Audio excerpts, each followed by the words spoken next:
कल घोषित होगा हरियाणा 10वीं बोर्ड का रिजल्ट। न्यूज 18 से बातचीत में शिक्षा मंत्री ने दी जानकारी। 12वीं के रिजल्ट के लिए अभी करना होगा इंतजार।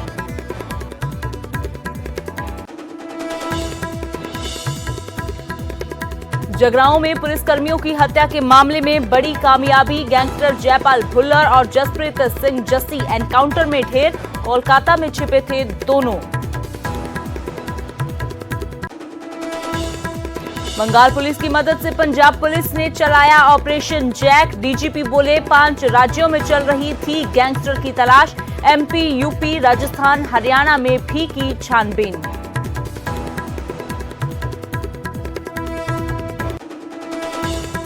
टिकरी बॉर्डर पर पश्चिम बंगाल की युवती से दुष्कर्म का मुख्य आरोपी गिरफ्तार। एसआईटी ने भिवानी से अनिल मलिक को किया गिरफ्तार।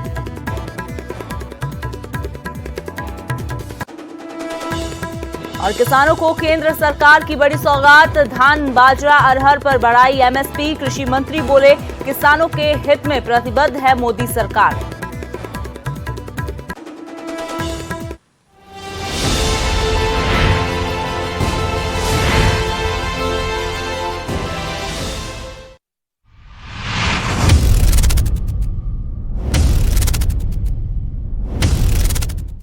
नमस्कार, न्यूज 18 पंजाब हरियाणा हिमाचल देख रहे हैं आप। मैं हूं अमृत वर्दी। बुलेटिन की शुरुआत करते हैं हरियाणा बोर्ड के 10वीं के रिजल्ट के साथ, जो कल घोषित होगा।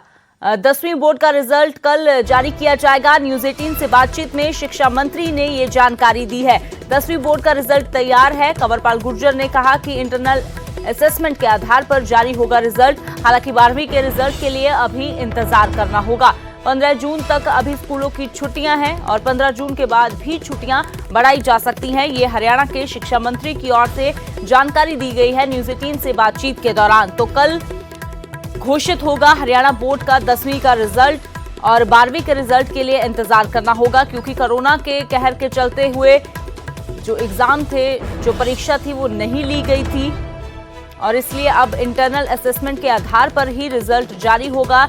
10वीं और 12वीं के छात्रों को प्रमोट करने का जो फैसला लिया गया था, उसके आधार पर अब इंटरनल असेसमेंट यानी कि जो पिछली परीक्षाएं हुई हैं विद्यार्थियों की, उन्हीं की असेसमेंट, उन्हीं के आधार पर जो उनको अब नंबर दिए जाएंगे। तो 10वीं बोर्ड का रिजल्ट तो कल जारी हो जाएगा और 12वीं के लिए अभी इंतजार करना होगा।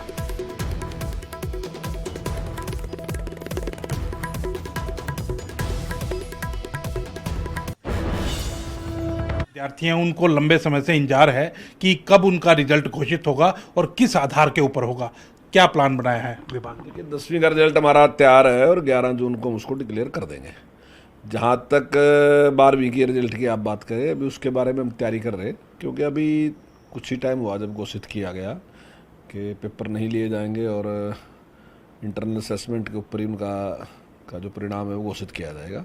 तो अभी उसकी तैयारी कर रहे हैं। अभी मैं डेट तो नहीं दे सकता उसकी, तो लेकिन हमारा प्रयास रहेगा कि जल्दी से जल्दी उसको भी हम घोषित करें। 10वीं का क्या क्राइटेरिया बनाया है कि किस क्राइटेरिया के ऊपर रिजल्ट अब घोषित किया जाएगा? नहीं, वो उसका जो भी उनके बच्चों के पेपर होते हैं, इंटरनल असेसमेंट होती है, जिस प्रकार का उनका उसमें मार्क्स होते हैं, तो उसी का ही अनुमान लगाया गया, उसके अनुसार ही उनका रिजल्ट हमने डिक्लेयर किया। करेंगे हम डिक्लेयर 11 तारीख को। अभी स्कूलों के खोलने को लेकर के क्या प्रोग्राम है विभाग का, क्योंकि कोरोना का ग्राफ अब लगातार नीचे आ रहा है। अब अगर मामले ताज़ा की बात की जाए तो 600 मामले लगभग रोज आ रहे हैं। तो क्या प्लानिंग की गई है? कोई बड़ी क्लासों के स्कूल या कोई छोटी क्लासों के स्कूल खोलने का प्लान है? देखिए, 15 तारीख तक तो हमारी छुट्टियाँ ही हैं और उसके बाद हम उसके ऊपर विचार करेंगे। लेकिन जिस प्रकार से एक घबराहट सी हुई, मतलब जो अब की बार बहुत बड़ी संख्या में केस आए, उससे एक घबराहट सी अभिभावकों में भी है, बच्चों में भी है। तो हम चाहते हैं कि थोड़ा सा और नॉर्मल हो जाए स्थिति, तो उसके बाद स्कूल खोलने में विचार करेंगे। तो अभी 15 के बाद छुट्टियां और बढ़ाई जाएंगी? नहीं, अभी ये 15 के बाद कोई हम बैठ के इस पर विचार करेंगे। अब उस पर क्या निर्णय लेते हैं अभी तो नहीं मैं उसको घोषित कर सकता, लेकिन लगभग ये मान के चलोगे अभी हम थोड़ा सा और इसको बढ़ाना चाहते हैं। अभी तो बैठ के विचार करेंगे, देखते हैं सारी स्थिति क्या रहती है 15 तक और कितना सुधार होता है उसके ऊपर भी, तो उसके बाद विचार करेंगे। और अब बात करते हैं टिकरी बॉर्डर पर हुए रेप मामले की। पश्चिम बंगाल की युवती से दुष्कर्म का मुख्य आरोपी गिरफ्तार कर लिया गया है। एसआईटी ने अनिल मलिक को भिवानी से गिरफ्तार किया है। अनूप चनौत और अंकुर सांगवान अभी भी पुलिस की गिरफ्त से बाहर हैं। पश्चिम बंगाल से किसान आंदोलन में भाग लेने आई थी ये युवती, जिसके साथ दुष्कर्म किया गया और दुष्कर्म के बाद कोरोना के चलते युवती की मौत हो गई थी। 2 महिलाओं समेत 6 लोगों पर मामला दर्ज है और एसआईटी ने अनिल मलिक को भिवानी से गिरफ्तार किया है। ये इस दुष्कर्म का मुख्य आरोपी है और अभी भी इस मामले में अनूप चनौत और अंकुर सांगवान गिरफ्त से बाहर हैं।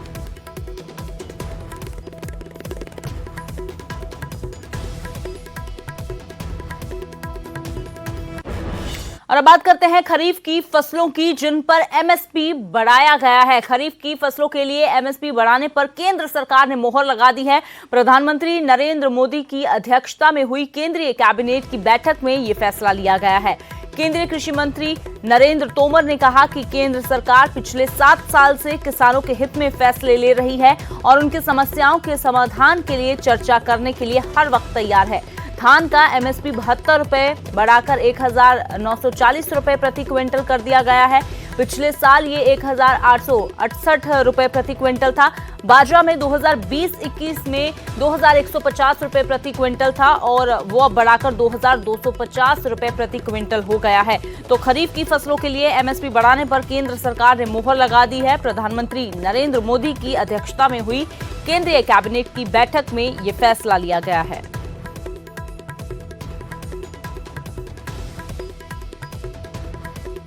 सामान्य स्तर का है उसका भाव अभी 1868 रुपया था और अब 21-22 में ये 1940 रुपया हो गया। इसमें 72 रुपये प्रति कुंटल की बढ़ोतरी है, जो 50% से अधिक है।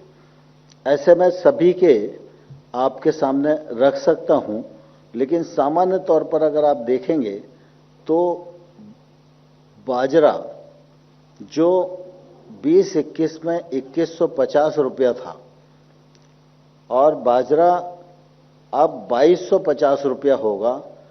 100 रुपए की प्रति कुंटल की वृद्धि है। अगर प्रतिशत में देखेंगे तो ये 85% की बढ़ोतरी है। इसी प्रकार से अगर हम तूर में, अरहर की दाल में देखेंगे तो ये वृद्धि 62% है। उड़द की दाल में अगर देखेंगे तो ये वृद्धि 65% है। तो ये खरीफ की फसलों में ये बढ़ोतरी की गई है केंद्र सरकार की ओर से। और इधर खरीफ की फसलों पर एमएसपी बढ़ाने का फैसला हरियाणा बीजेपी अध्यक्ष ओपी धनखड़ की ओर से इसका स्वागत किया गया है। धनखड़ के मुताबिक सरकार के इस फैसले से किसानों की आमदनी बढ़ेगी। प्रधानमंत्री नरेंद्र मोदी जी, कृषि मंत्री नरेंद्र तोमर जी का मैं आभार व्यक्त करना चाहूँगा कि उन्होंने आने वाली जो खरीफ की फसल है उसके एमएसपी में बढ़ोतरी की है। हरियाणा ऐसा राज्य है जिसमें कपास काफ़ी बड़ी मात्रा में हम उत्पन्न करते हैं। खास करके हमारे राजस्थान के साथ लगते हुए जिलों में कपास के भाव मध्यम रेशे के 211 और लंबे रेशे के 200 रुपये बढ़ाए गए, जिससे कपास के किसानों की आमदनी बढ़ेगी। इसी तरह से हम बाजरा उत्पादक राज्य भी प्रमुख राज्य हैं और बाजरा पिछली बार भी 78 करोड़ क्विंटल की खरीद हुई है और बाजरा के भी 100 रुपये, पहली बार 2150 था, 2250 रुपये कर दिया गया है। 85% की बढ़ोतरी उसके कुल मिला के जो उसकी लागत आती है उस पर है। और अब बात करते हैं किसान नेता राकेश टिकैत की, जिन्होंने कोलकाता में पश्चिम बंगाल की मुख्यमंत्री ममता बनर्जी से मुलाकात की है। राकेश टिकैत ने इस दौरान किसानों का मुद्दा उठाया। बता दें कि राकेश टिकैत ने पश्चिम बंगाल विधानसभा चुनाव के दौरान राज्य में सभाएं की थी। ये भी बता दें कि राकेश टिकैत 3 नए कृषि कानूनों के खिलाफ गाजीपुर बॉर्डर पर किसान आंदोलन का नेतृत्व कर रहे हैं। साथ ही कई राज्यों का लगातार दौरा भी कर रहे हैं। उन्होंने हाल ही में दावा किया था कि बीजेपी का जो हाल पश्चिम बंगाल विधानसभा चुनाव में हुआ, वही हाल आगामी उत्तर प्रदेश चुनाव में भी होगा। तो चुनाव से पहले पश्चिम बंगाल में एक के बाद एक लगातार रैलियां करके वहां के लोगों को बीजेपी को वोट ना देने की अपील करने के बाद अब जब टीएमसी की सरकार बन गई है तो मिलने पहुंचे ममता बनर्जी से राकेश टिकैत। उसकी सपोर्ट जैसे पहले यहां से हो रही थी, इसी तरह से दोबारा भी ने आश्वासन दिया कि हम पूरा फार्मर्स मूवमेंट के साथ में हैं। इनका धन्यवाद करते हैं और हम बंगाल को एक जो मॉडल स्टेट है उसकी तरह पे बंगाल काम करें। जो यहाँ की और पॉलिसी है उन पॉलिसी पे काम करें, किसानों को ज्यादा लाभ यहाँ पे मिले, फिशरीज के किसानों को लाभ मिले, जो यहाँ का पोल्ट्री फार्म्स है उसको लाभ मिले, जो यहाँ का वेजिटेबल्स का किसान है जो कोरोना काल में सबसे ज्यादा नुकसान उसको है वेजिटेबल्स का पूरे देश में, यहाँ को उनको ज्यादा सपोर्ट मिले। यही हम यहाँ चाहते हैं कि मुख्यमंत्री यहाँ पे इन सब चीजों पे मजबूती से यहाँ पे काम करें।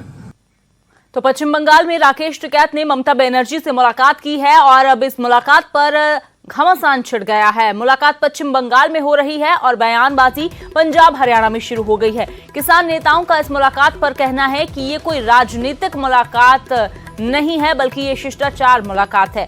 चुनावों में किसानों ने वहां बीजेपी का विरोध किया था, इसलिए राकेश टिकैत बधाई देने के लिए वहां गए हैं। तो वहीं कांग्रेस का कहना है कि जब चुनाव थे तब किसानों ने ममता बनर्जी की मदद की थी, अब धन्यवाद करने के लिए ममता बनर्जी ने भी टिकैत को बुलाया है। तो वहीं बीजेपी इस मुलाकात पर ममता बनर्जी के साथ साथ राकेश टिकैत दोनों को घेर रही है।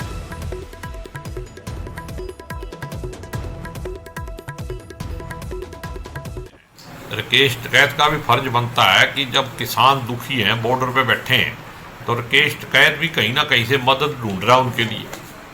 अब किसान जब बंगाल गए थे तो उन्होंने ममता की मदद की है, तो अब ममता ने उनका धन्यवाद करने के लिए बुलाया है। जो तकलीफ क्यों हो रही है इनको, मतलब जो सत्ता में बैठे हैं उनको किसानों की बात सुननी चाहिए। जो हमारे किसान नेता राकेश टिकैत जी पश्चिम बंगाल कोलकाता गए हैं, जैसा कि उनकी भेंट है ममता बनर्जी सीएम से, ये कोई राजनीतिक तौर पे कोई उनकी मुलाकात ना होकर एक शिष्टाचार के तौर पर भेंट है। और वो उनको जो बंगाल का जो उन्होंने जो किसान नेता गए थे और उन्होंने पूरे बंगाल से अपील की थी आप बीजेपी को हराने का काम करो, तो उसी को लेकर वो एक बधाई देने गए हैं। और अब बात करते हैं मनोहर सरकार की ट्यूबवेल कनेक्शन नीति पर, जिस पर सुरजेवाला ने सवाल उठाए हैं। नहर कमान क्षेत्र में पड़ने वाली जमीन के किसानों के नए कनेक्शन पर प्रतिबंध लगाने के फैसले को उन्होंने तुगलकी फरमान बताया। वहीं सुरजेवाला के आरोपों पर बिजली मंत्री रंजीत चौटाला ने भी पलटवार किया है। तुगलकी खट्टर सरकार का जो सबसे नया फरमान है वो खेत और खलिहान को उजाड़ने वाला है। खट्टर दुष्यंत चौटाला की जोड़ी नित नए किसान विरोधी षड्यंत्र से खट्टर सरकार ने अब किसान की रोजी रोटी पर ताजा वार करते हुए, खास तौर से उत्तरी और दक्षिणी हरियाणा के किसान की रोजी रोटी पर वार करते हुए नए ट्यूबवेल कनेक्शन देने पर चोर दरवाजे से नीति बनाकर पूर्ण प्रतिबंध लगा दिया है। मैं फिर दोहराता हूं, उत्तर और दक्षिण हरियाणा के किसान पर नए ट्यूबवेल कनेक्शन पर अब खट्टर सरकार ने पूर्ण प्रतिबंध लगा दिया है। तो इस बात का कोई रेलेवेंस नहीं कि नहर के साथ नहीं का कमांड नॉन कमांड का कल भी मैंने आपसे इशू क्लियर कर दिया था। कोई वो इशू नहीं है, ना कोई ऐसा फैसला किया गया। एक किसी ने प्रेस में ये बात कह दी या अब जो कंपनी की तरफ से आप कह रहे हैं कि कोई कमांड नॉन कमांड का चर्चा नहीं है, कहीं पैडी और नॉन पैडी का चर्चा नहीं है, क्योंकि 3 मिनिस्ट्री इन्वॉल्व है। सब्सिडी भी है इसमें, क्योंकि जो ये आपका उसका जो माइक्रोवेव का है, माइक्रो इरिगेशन के, उसके लिए हमें सब्सिडी मिलती है। तो इसमें एग्रीकल्चर, इरिगेशन और पावर 3 मिनिस्ट्री आती है, तो तीनों मिल के फैसला करेंगे। इस पर हम पूरी डिटेल में तैयारी कर रहे हैं, पर ऐसी मैं आपको दोनों बार डिस्काउंट कर रहा हूँ कि ना ही तो कमांड नॉन कमांड की बात है, ना नहरी इलाके की वो बात है, ये बेकार की बात है। तो वहीं रोहतक में बॉक्सर की हत्या का मामला जो है उसमें पुलिस ने मुख्य आरोपी राहुल समेत 2 को गिरफ्तार किया है। इन दोनों पर आरोप है कि नाबालिग से छेड़छाड़ का विरोध करने पर इन्होंने बॉक्सर की चाकू गोदकर हत्या कर दी।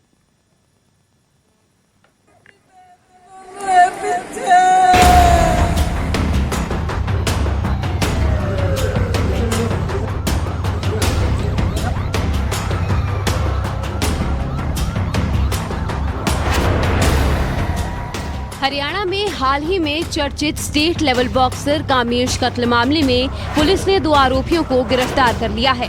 इनके नाम राहुल और सनी बताए जा रहे हैं। पुलिस सभी पहलुओं की बड़ी गहराई से जांच कर रही है। उस मामले की भी जांच की जा रही है जिसमें बच्ची से छेड़छाड़ हुई थी। हमने इस पे रेड करके करनाल से एक लड़का इसमें पूछताछ के लिए साथ लिया, जो राहुल नाम का लड़का था।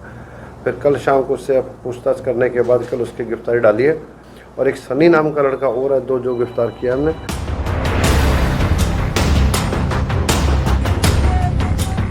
दरअसल मोहल्ले में एक बच्ची के साथ छेड़छाड़ हुई थी, जिसके बाद हंगामा हो गया और दोनों पक्ष आपस में झगड़ पड़े।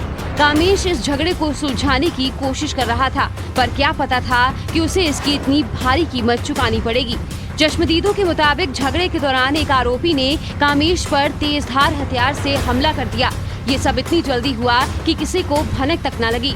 रात के अंधेरे में सब कुछ वहाँ लगे सीसीटीवी कैमरे में कैद हो गया।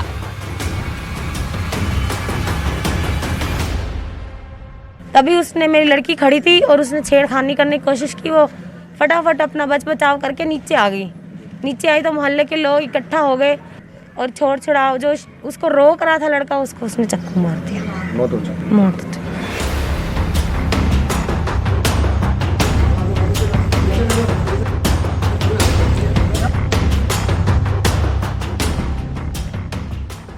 जख्मी कामेश को पीजीआई लाया गया, पर जख्म से ज्यादा खून बह जाने की वजह से उसे बचाया न जा सका।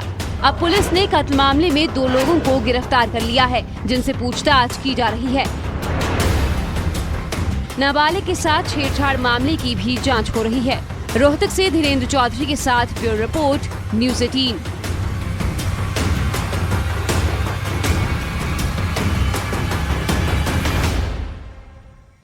और अब खबर फरीदाबाद से, जहां से मानवता को शर्मसार करने वाली तस्वीरें सामने आई हैं। अस्पताल के बाहर एक गर्भवती महिला तड़पती रही, लेकिन अस्पताल ने महिला को भर्ती नहीं किया।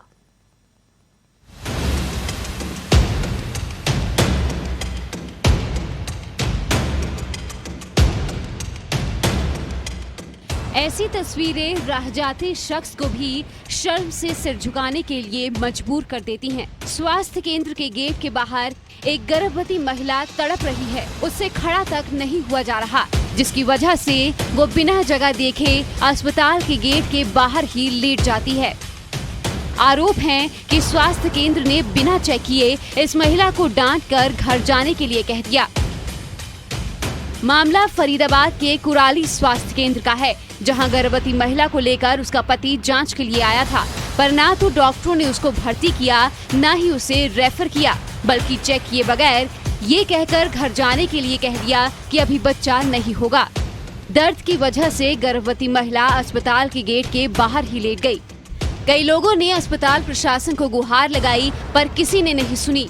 मजबूर होकर पति उसे प्राइवेट गाड़ी में घर ले आया, पर दर्द सहन न होने की वजह से उसे तिगांव गांव के स्वास्थ्य केंद्र ले जाया गया, जहां स्टाफ ने गर्भवती महिला का चेकअप किया और इसे फरीदाबाद के सिविल अस्पताल रेफर कर दिया गया, जहां महिला ने सेहतमंद बच्ची को जन्म दिया है। परिवार ने कुराली स्वास्थ्य केंद्र के डॉक्टरों और स्टाफ के खिलाफ कार्रवाई की मांग की है। उन्होंने बोला जी यहाँ पर नहीं होगा बच्चा। अच्छा, हम नहीं कर पाएंगे। कहाँ ले जाने के लिए बोला उन्होंने? उन्होंने बोला घर ले जाओ, फिर हम घर पे ले गए। नहीं, फिर उन्होंने घर जाने के लिए एम्बुलेंस नहीं दिया आपको? नहीं दिया, कुछ भी नहीं दिया। वहीं इस पूरे मामले को लेकर कुराली अस्पताल के एसएमओ से बात की गई तो जनाब गलती मानने की बजाय भड़क उठे और गर्भवती महिला पर ही सहयोग न करने का आरोप लगा दिया कि भाई आपको जितनी दिक्कत है उस हिसाब से आपको जो है रेफर करने में ही अच्छा रहेगा जी। उन्होंने यही कहा। हम एम्बुलेंस का भी इंतजाम कर रहे थे, यहाँ महिला डॉक्टर भी थी और स्टाफ नर्स भी थी। ठीक है, उन्होंने देखा है महिला कोऑपरेटिव नहीं थी जिसकी डिलीवरी होनी थी। कोऑपरेटिव नहीं थी? हाँ, और जैसा कि आप वीडियो में देखेंगे जी जी, वो वहाँ भी कोऑपरेटिव नहीं है। अफसर जो मर्जी कहें, पर ऐसी तस्वीरें हर एक के दिल को झंझोड़ के रख देती हैं। इंसानियत शर्मसार हो जाती है। फरीदाबाद से अनिल राठी के साथ ब्यूरो रिपोर्ट, न्यूज़ 18। और अब बात करते हैं हिमाचल के मशहूर पर्यटन स्थलों में शुमार डलहौजी की, जिसका नाम बदलने की मांग एक बार फिर से उठी है। बीजेपी सांसद सुब्रमण्यम स्वामी ने राज्यपाल को पत्र लिखकर इसका नाम नेताजी सुभाष चंद्र बोस के नाम पर रखने की मांग की है। हालांकि कांग्रेस और स्थानीय लोग इसके पक्ष में नहीं हैं।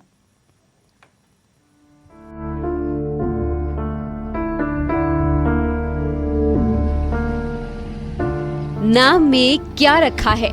अगर हम गुलाब को किसी और नाम से भी पुकारें तो वो वैसे ही मनमोहक खुशबू देगा, लेकिन हिमाचल की पर्यटन नगरी डलहौजी के साथ ऐसा नहीं है। उसका नाम ही खास है देश और दुनिया में पहचान के लिए, लेकिन इसी नाम को लेकर अब बवाल खड़ा हो गया है। बीजेपी सांसद सुब्रमण्यम स्वामी ने डलहौजी का नाम बदलने की मांग की है। राज्यपाल को पत्र लिखकर उन्होंने कहा कि पंजाब हरियाणा हाई कोर्ट के सीनियर एडवोकेट अजय जग्गा की पुरानी मांग पर विचार किया जाए और इस शहर का नाम नेताजी सुभाष चंद्र बोस के नाम पर सुभाष नगर कर दिया जाए। हालांकि डलहौजी के निवासी और पर्यटन व्यवसायी डलहौजी का नाम बदले जाने के पक्ष में नहीं हैं। वो हमेशा से ही इसका विरोध करते आए हैं। मुझे पता चला है कि डलहौजी का नाम चेंज करने की मांग उठ रही है। मैं इसके हक में नहीं हूँ। मैं चाहती हूँ कि इसका नाम ना चेंज किया जाए। वहीं इस सुझाव का विरोध करते हुए वरिष्ठ कांग्रेस नेता और डलहौजी से विधायक आशा कुमारी ने सीएम जयराम ठाकुर को पत्र लिखकर कहा है कि इस पर विचार करते समय डलहौजी वासियों की भावनाओं को प्राथमिकता दी जाए। मेरे पास डलहौजी शहर से जितने भी प्रबुद्ध नागरिक हैं, सबके ही टेलीफोन आए और सबने ये कहा कि वो इस बात का विरोध करते हैं। हालांकि सीएम जयराम ठाकुर ने ऐसी किसी भी बात का खंडन किया है और कहा है कि फिलहाल नाम बदलने पर कोई विचार नहीं किया जा रहा। लेकिन अभी तक इन सारी चीज़ों को लेकर के कोई बड़ी इस प्रकार की मंशा नहीं है। मैंने कहा कि अभी तक इस तरह की हमको जानकारी भी नहीं आई है कि भी बदलने के लिए आग्रह किया है। गौरतलब है कि डलहौजी को अंग्रेजी शासनकाल में साल 1854 में कर्नल नेपियर ने 5 पहाड़ियों में बसाया था। उन्होंने लॉर्ड डलहौजी के नाम पर इस शहर का नाम रखा था, लेकिन समय समय पर इसके नाम को बदलने की मांग उठती रही है। चंबा से हेम सिंह ठाकुर के साथ शिमला से Ranveer Singh, bureau report, news 18।